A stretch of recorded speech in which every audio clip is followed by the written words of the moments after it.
uWilson Magubane uthi wayeneminyaka engama-24 ngombhikisho wentsha owaqala eSoweto mhla ziyishumi nesithupha kuNhlangulana ngo-1976.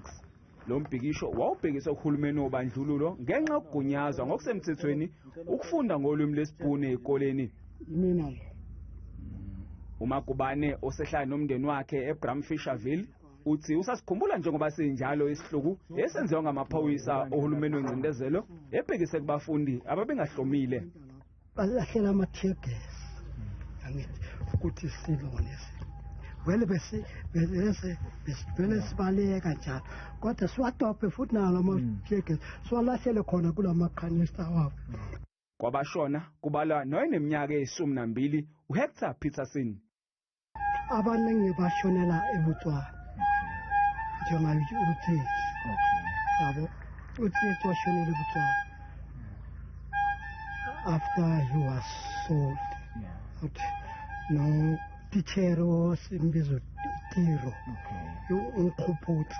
ukhuputhe tiro. uMagubane uthi kumvusela ubuhlungu uma ebona intsha namhlanje ingakukhathalele ukufunda kabanzi ngomlando wangalolusuku. Abaningi bathi ba-celebrate June 16. Mina ngokwami bengeke ngithi kumele li-celebrate, kumele kube into enjenge i-memory in a sense, kube isikhumbuzo. uMagubane oseyiphilisa ngesibonelelo sikahulumeni uthi uyimisele ukubamba iqhaza ekufundiseni intsha ngomlando asewuqopha ngemidwebo.